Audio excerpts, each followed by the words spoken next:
He was the kind of man you wouldn't look twice at in a grocery store line, friendly, polite, and unremarkably ordinary. Anthony Todt wasn't some shadowy figure lurking in the dark corners of society. No, he was the light. The dependable dad at school functions, the trusted physical therapist with healing hands, the smiling husband pushing the family stroller down the sunlit streets of suburban America. To everyone who knew him, he was the embodiment of the American dream, hardworking, loving, and reliable. But beneath that serene image was a darkness so profound, so meticulously hidden, that no one, not friends, not neighbors, not even extended family, could have imagined what was brewing behind closed doors. It all came crashing down when federal agents, investigating unrelated financial fraud, entered the Todt family's Florida home in January 2020. What they found inside wasn't just disturbing. It was a scene of horror so grotesque and so surreal that even seasoned investigators were left shaken. 4 lives gone. A house cloaked in death. And at the center of it all, Anthony Todt himself, alive, calm, and smiling. This wasn't just a murder scene. It was a window into a mind unraveling, into a world where love, control, delusion, and destruction collided in a chilling spiral. This is more than a true crime case. It's a psychological labyrinth. This is the Anthony Todt case, a smiling dad's hidden horror. In the vast, ever-expanding world of true crime, certain cases rise above the rest, not because they involve the most bloodshed or the most elaborate cover-ups, but because they strike at the core of something far more unsettling, the illusion of safety. These are the stories that make us pause, reevaluate, and ask the terrifying question: how well do we really know the people we love? Anthony Todt wasn't a drifter or a career criminal. He wasn't a name whispered in police files long before the tragedy. No, he was a husband who doted on his wife, a father who appeared loving and involved, and a professional in the healing arts. As a physical therapist, he dedicated his career to helping others. In his community, he was just another face in the crowd, a friendly one at that. He lived in Celebration, Florida, a picture-perfect town developed by the Walt Disney Company, a place designed to exude charm, optimism, and safety. Ironically, it's a town named for joy. But on January 13, 2020, that illusion was shattered in the most horrifying way imaginable. When investigators entered the Todt family home, what they discovered wasn't just a crime scene, it was the scene of a slow-burning nightmare. His wife, Megan. His children, Alec, Tyler, and Zoe. Even the family dog, Breezy. All gone, silenced forever. And Anthony Todt. He was still there. Living among them. Sleeping just feet away from the decaying bodies of his family for weeks. What would drive a seemingly devoted father to such an unspeakable act? How does someone with no known criminal record, no outward signs of violence, suddenly cross the line into something so irreversibly dark? In today's episode, we're not just telling the story of what happened inside that house. We're diving into the psychological descent of a man who fooled everyone around him. We'll peel back the layers of his life, explore the warning signs, and confront the most harrowing question of all: why? From the outside looking in, Anthony Todt was living the American dream. He was a licensed physical therapist with his own practice, Family Physical Therapy, in Colchester, Connecticut. Patients knew him as kind, professional, even gentle. He was the guy who helped people walk again, who made pain go away. He was married to his college sweetheart, Megan, a former yoga instructor turned stay-at-home mom, and together they were raising 3 young children. It was the kind of life people scroll past on Instagram and envy: pictures of smiling kids, family outings, holidays in Florida. A beautiful family chasing sunshine and stability in Celebration. But like so many tragedies, the surface was a mask. Behind the polished exterior was a man buckling under the weight of failure. Unknown to his patients, his peers, and even much of his family, Anthony's once thriving business was quietly collapsing. Financial pressure was mounting. He was taking out loans, juggling debts, and dipping into accounts that should have been protected. The IRS was knocking. And perhaps most dangerously, he was under federal investigation for healthcare fraud. Allegedly, Anthony had been submitting false insurance claims, fabricating appointments, and double billing patients. The walls were beginning to close in, and he knew it. In private, Anthony was not the smiling therapist. He was a man unraveling. The move to Florida wasn't just a fresh start, it was an escape. A way to flee from the looming consequences, from the growing pile of lies, and from the man he no longer recognized in the mirror. But escaping one's actions is never that easy. He was living two lives, split down the middle like a carefully constructed illusion. In one, he was the perfect father, husband, and healer. In the other, he was a man haunted by deception, crippled by debt, and slowly spiraling into delusion and despair. It's a pattern true crime followers know all too well. When a person becomes so entangled in their own lies, the only way out they see is annihilation. And with Anthony Todt, that mask would soon fall, violently, fatally, and without warning. It was the holiday season. While most families were stringing lights, wrapping presents, and making memories, something unspeakable was unfolding behind the closed doors of the Todt residence. Celebration, Florida, a town engineered to radiate warmth and cheer, was about to become the stage for one of the most disturbing family annihilation cases in recent memory. In mid-December 2019, Anthony Todt crossed a line he could never return from. He murdered his wife, Megan Todt, and their 3 children, 13-year-old Alec, 11-year-old Tyler, and 4-year-old Zoe. Even the family dog, Breezy, was killed. It wasn't rage. It wasn't a crime of passion. It was deliberate. Chillingly calculated. Anthony later claimed that this act was the result of a so-called family pact, a collective decision, he insisted, driven by fear, pain, and the belief that death was preferable to the life that awaited them. But prosecutors, and the evidence, would paint a far more horrifying picture. Toxicology reports showed that the children had been heavily sedated with Benadryl before they were killed. They didn't fight. They didn't flee.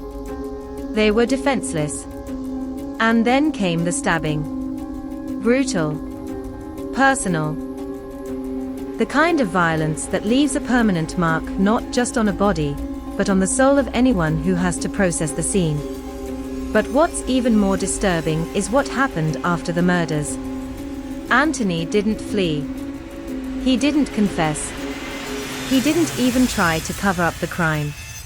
Instead, he stayed in the home, lived in it, while the bodies of his wife and children slowly decomposed around him.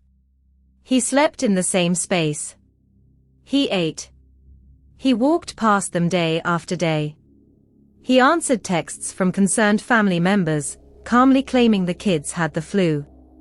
He sent messages pretending everything was fine. It was a performance. A horrifying charade. One that stretched on for weeks.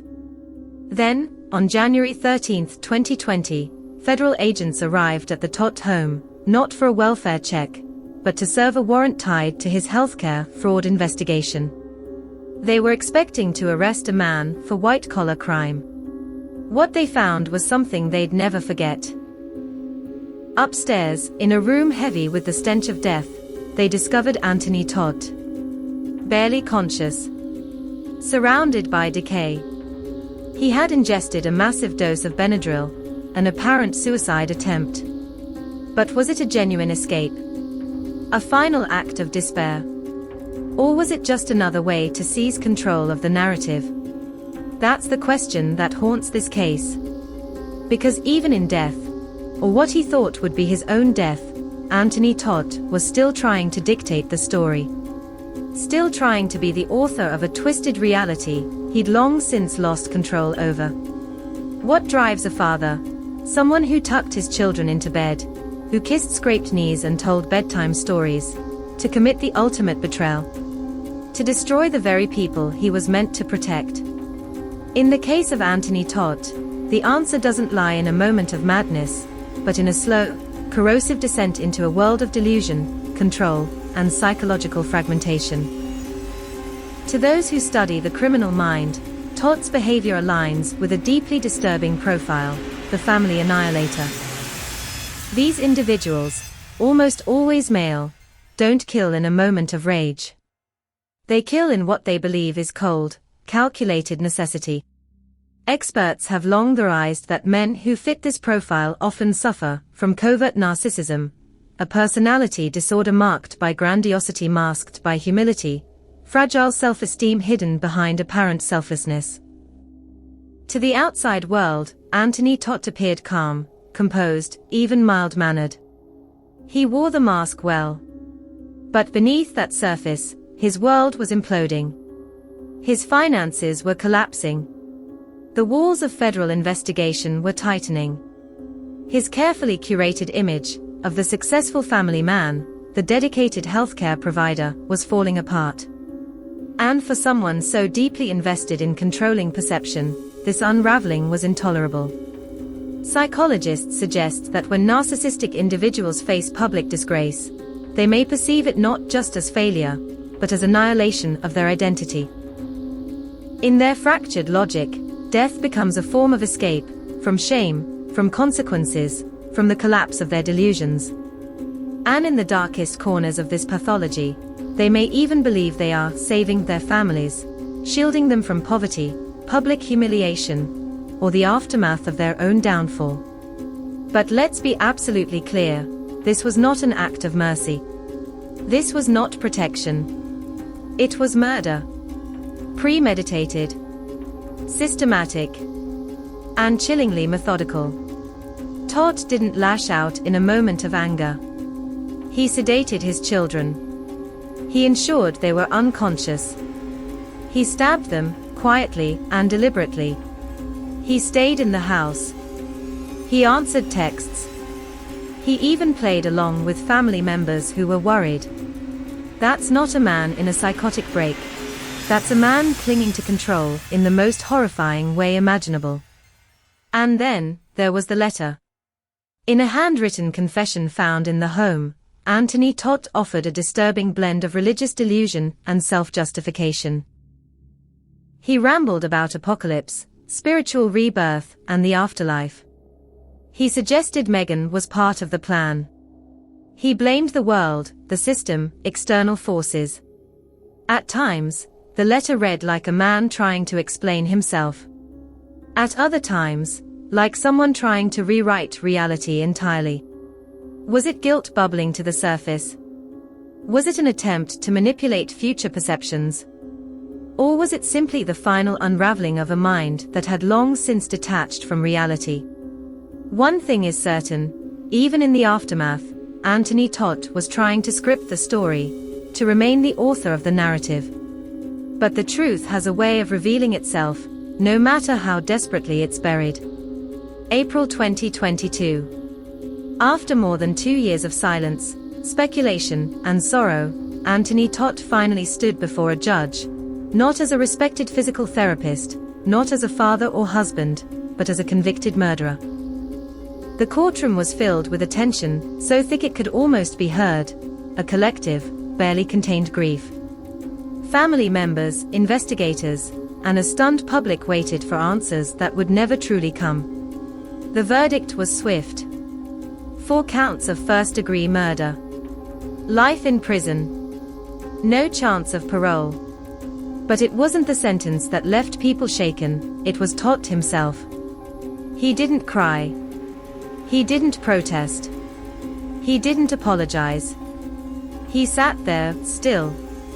Composed. Almost vacant. As if the magnitude of what he had done had either never reached him, or had long since been absorbed and buried under layers of delusion. There were no tears. No flickers of remorse. No crumbling under the weight of judgment. Just eerie calm. The same calm that investigators recalled when they found him lying beside the bodies of his family.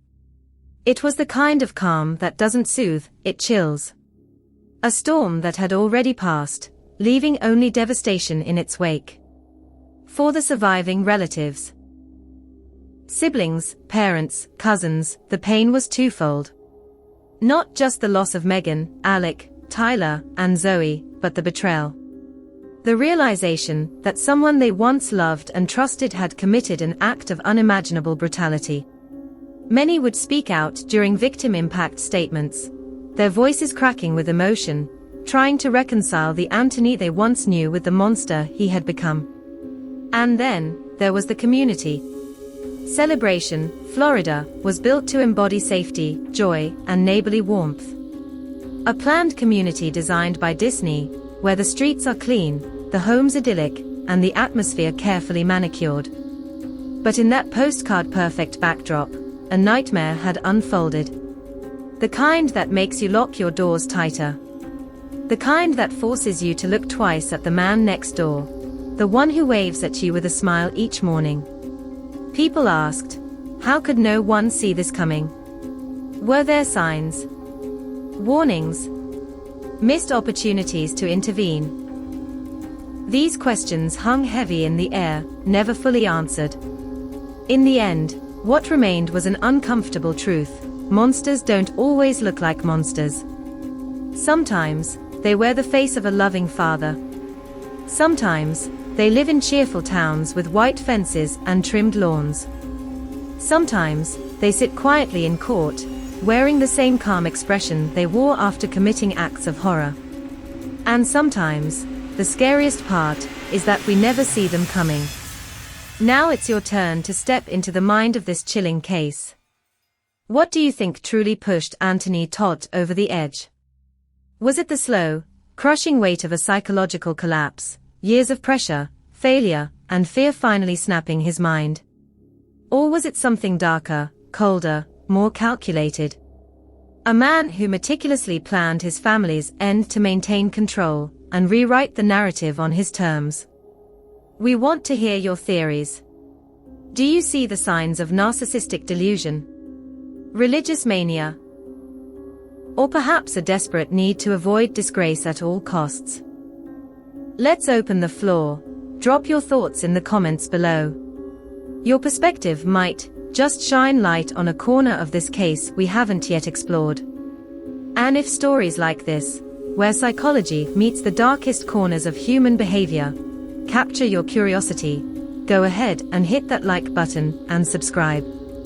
We dig deep into the minds behind the crimes, and you won't want to miss what's coming next. The Anthony Todt case doesn't just chill us, it unsettles something deep within. Because this wasn't a shadowy stranger lurking in the dark. This was a father, a man who read bedtime stories, posed for Christmas cards, and told his kids he loved them. He smiled for the camera, while harboring a horror no one could imagine. And that's what makes this case so haunting. Evil doesn't always come dressed in darkness. Sometimes, it looks like the guy next door. The caring husband. The doting dad. It makes pancakes on Sunday, and covers up a nightmare behind drawn curtains. In true crime, we search endlessly for answers, clues that make it all make sense. We dissect timelines, parse behavior, trace mental cracks. But sometimes, the terrifying truth is that the signs were there, hidden in plain sight. We just didn't know how to read them. So stay curious. Stay vigilant. Because the mind, so powerful, so fragile, is capable of unimaginable things. And when it turns inward, when reality starts to fracture, the consequences can be catastrophic. If you're drawn to stories that peel back the layers of the human psyche, that explore not just what happened, but why, then you're in the right place. Subscribe now for more true crime stories that don't just inform, but linger, long after the screen fades to black. Until we meet again, stay safe, and stay sharp.